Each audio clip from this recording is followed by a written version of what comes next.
Let's return then to those problems sparked by migrants in Calais, desperate to get to Britain in the hope of a new life. They've raised serious questions now about how to stop the situation getting worse. So, is the answer better policing of our borders, or should we be taking a more proactive role in the countries they're fleeing? Let's discuss it then. Joining us now live from our Westminster studio is Tony Smith, former Director General of the UK Border Force, and Bidisha, author of a book called Asylum and Exile: Hidden Voices of London. Tony, if I can come to you first, what's gone wrong, who's to blame, and how can we learn from this? Well, I mean, what's gone wrong is really a global crisis in the movement of people, and we've seen that particularly at the EU external frontier, with record numbers now entering the European Union across the Mediterranean through the Balkans, a huge movement of people into the EU, largely uncontrolled, and really, a reluctance from EU member states to take responsibility for processing all these numbers, a lack of capability, and given that, coupled with the lack of borders within the EU, clearly then that creates pinch points at the UK border in places like Calais. And at Calais, would you say it's all about working with the French to secure that pinch point, or is it our problem? No, absolutely. I mean, we've been in Calais now for about 15 years, and I worked in the department, it was then called the Immigration Service, before we got to Calais. And if you look back over the figures of the numbers that were coming through and claiming asylum, they were really significant, huge pressure on Kent. So strategically, it's really very important that the UK continues to work with our counterparts in France on what we call the juxtaposed control. So, we have got an opportunity there to secure the border. It has come under increasing pressure lately, and I think we're doing everything we can to work with the French to try and stop the problem.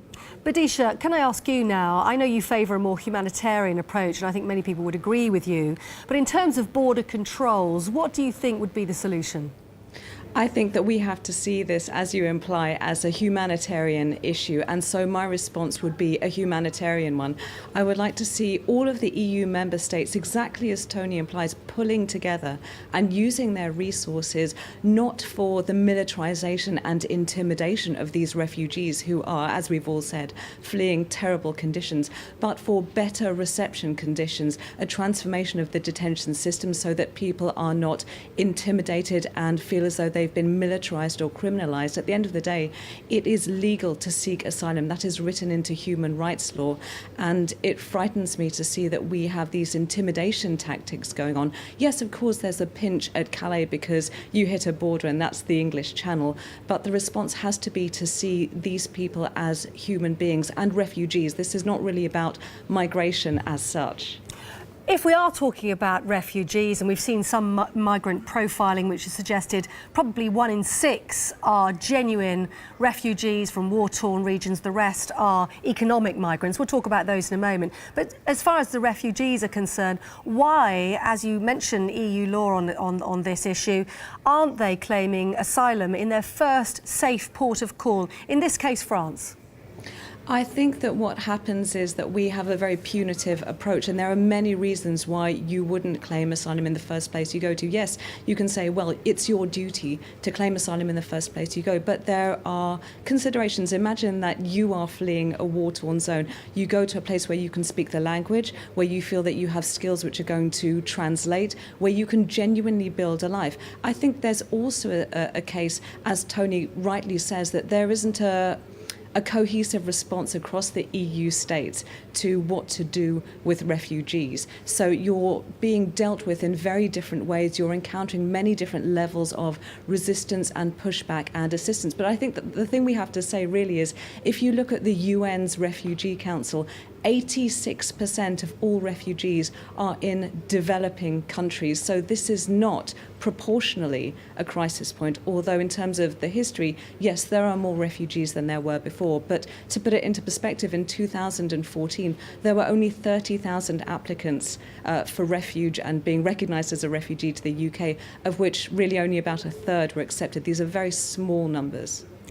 Tony, in terms of refugees trying to access the UK, we're processing our refugee applicants wrongly and far too slowly.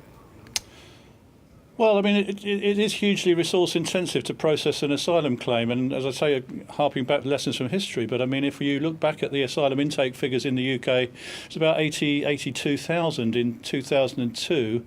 I can remember the pressure on the UK government at that time to process all of those cases. We do have a very fair system here.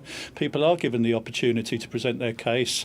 There is an appeals process, and then there's a very difficult process involved after that in determining what to do with people whose claims are unsuccessful and removals. And so it's hugely resource intensive. So strategically, the idea is to control the flow or the intake, if you like, of refugees. But what we don't really do in this country is participate in UN programs to resettle refugees, such as, for example, the Americans will take 65,000 a year, who have been recognised by the UN as refugees already, and they will acknowledge that and accept them into the UK. But in terms of our own asylum intake, it only really applies to people who manage to make it here in the first place, and then they will get a thorough hearing. But we're still actually paying the price, because some of the backlogs that were created early in 2002, 2003 are still being cleared up now. So the government is really quite keen, I think, to control the intake figures so that we can keep on top of the problem. Badisha, controlling those intake figures, this is a difficult way to phrase it, but what if UK citizens don't want any more immigration? We saw in the last election campaign that immigration was a huge issue. People are fed up with waiting for A&E departments to clear successfully. They don't have school places, there aren't enough houses. You hear this phrase, England is full, quite a lot. What if UK citizens don't want any more migrants or refugees? Should we ignore them?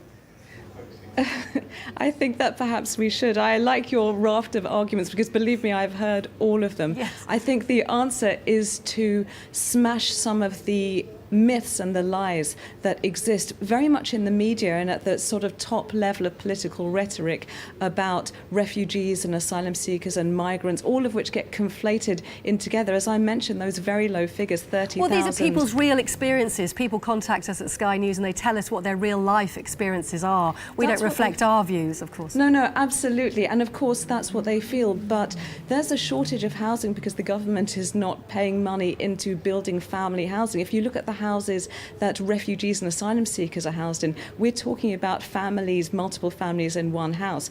The lack of investment into the NHS is not because lots and lots of refugees, of which there are only sort of 15,000. But our population has risen immensely because there are millions more migrants living in our community, and we need the infrastructure to support that, or not invite them here in the first place.